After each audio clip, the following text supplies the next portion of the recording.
Forgotten New York Tour number 40, Woodside Queens, June 6, 2010, with your host, Crazy New York Driver. That's me.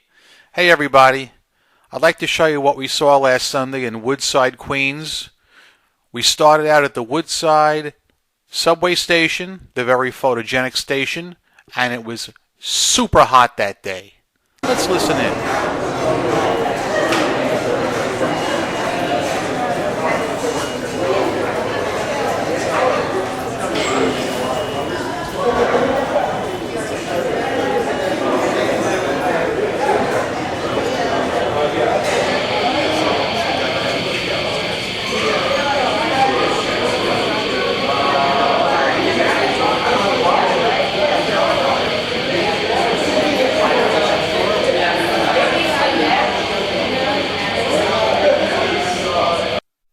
Okay guys, let's leave the station house now and head out onto the street. We have a lot to see and we don't have a lot of time. What you're looking at right now is the old Bulova Watch School, and next to it the old Bulova Watch Dorm. Very nice buildings, but the only problem is, like with anything else, the graffiti vandals are going to get to it, as you can see here. What you cannot see is that there's a big fence around the building, preventing people from getting in, but somehow those guys got in. Speaking of fences, look at how the owner of this house took time to paint the tips gold and the latticework gold. Definitely time well spent. All fire alarm boxes are always a hit with the group, as you can see here. This one's a Survivor located right on the corner, and in this day and age, it's rare to come across any of these. The Bloomberg administration is yanking them out. Here, this one was painted over green. Not exactly the right color, but still cool. We came across a late 70s or early 80s Fiat, which I decided to include because I love cars. And then I came across a really rare 1966 Chevrolet pickup truck that you can see here. This truck has a lot of potential in my opinion. I would love to see the guy restore that to its original condition. Things like that you just don't see anymore, and I'm glad to see a Survivor on the road. We then decided to head back toward Roosevelt Avenue and check out one of the old Child's restaurant buildings, which you can see here. Let's stop and take a closer look, okay? Scattered throughout the 5 boroughs, there are a few dozen of them, and they're downtown. There's one on 6th Avenue, 28th Street. There's also Child's restaurants in the Brooklyn, outer reaches. I've seen one in Belrose on the Nassau County line. They're all over the place, but you can always recognize them by the terracotta work that features sort of seahorse. You can see the seahorses on the top. You can see the various seashells, fishes there. I think that's King Neptune on the bottom.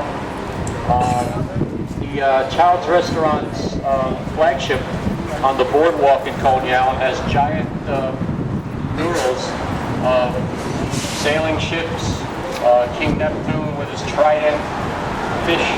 If you ever get a chance to go down to Coney Island sometime soon, that building has been rehabilitated. They've got a roller rink in it now, so it's actually being used again. Here you see a couple of hand-lettered signs, original signs on these two businesses, and these are on Roosevelt Avenue directly across from the old Child's restaurant. This is a very popular commercial area, Roosevelt Avenue, and good luck trying to find a parking space. In fact, the tour was so crowded with things that I just can't possibly illuminate every single one. As you can see, we did pass quite a few churches. And later on, we're going to go to St. Sebastian's. I'll tell you more about that. What I'd like to discuss now is the old Myers Hotel, which you're looking at right now. This was once a thriving hotel, but what happened is when the LIRR moved in, they made this viaduct right on top there, and the noise from the trains totally disrupted the guests, basically driving the hotel out of business. And that was that. We did spot a very nice mural on the side of the wall, so I decided to photograph that and see what you thought about it. Though, of course, some idiot graffiti people had to go and ruin it, just like they ruined it for everyone else. Now, as I've told you in the past, It's always cloudy here in the New York area, and it was no different on this day. Cloudy with heavy showers. Before the showers fell, we came across this very old and very rare original street made of Belgian block. Isn't that nice? Back in the 80s, we had a problem with them stealing that kind of thing. They would steal the Belgian blocks and sell them.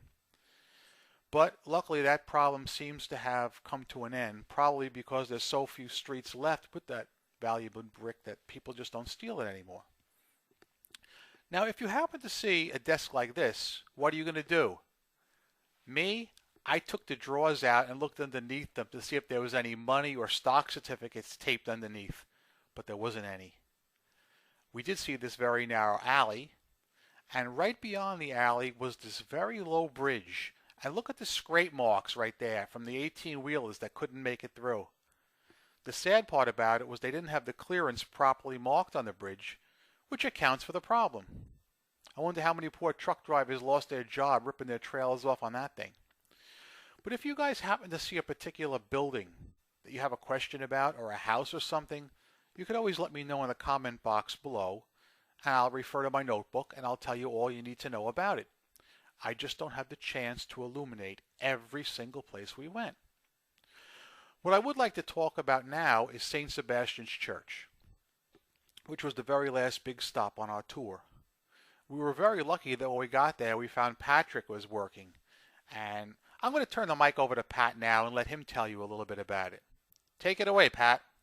This wooden church was constructed, and it's a small capacity, and what happened was the L came, and that basically built up the parish, so the parish became way too big for this small church. Okay, so this small church was demolished, and this new church was built. Now, the buildings on the bottom, you're standing in Lowe's Woodside Theater. Okay? What's fascinating is, a lot of things fascinating about Lowe's Woodside Theater was built in 1926, and it just lasted about 24 years before it became uneconomical. Lowe's had lots of theaters. This one was kind of redundant, kind of big, and TV was coming, and they decided to sell it. Now, when you walked across the street, you saw a Bagel Plus McDonald's. Okay, that was the lot that this parish wanted to move into. Wanted to move out of here and move into that lot. That lot had been occupied 40 years earlier by a Baptist church, and the Baptist church is behind the Catholic church. But that was taken over by a commercial building, and that lot became unavailable. There were no empty spaces here. And then, like a miracle, the empty space became available when the theater was torn down, or when they wanted to get rid of the theater. Now this center picture, remember these pictures on the top are the old church, and the church has been torn down. The theater, movie theater, morphed into the church you're in, and then this is the church as it was built in 1954. So the church in 1954 is very black and white. And this is a black and white picture. If it was a color picture, it would still look very black and white. Very, very limited incandescent lighting. And what you do a guessing game as you're looking at these pictures, and we go inside, you'll see the what changed in the interior, what didn't change in the interior, and the fact that it became a big thing of color. This picture is, in fact, taken just a little while ago, so it represents the church as it is today.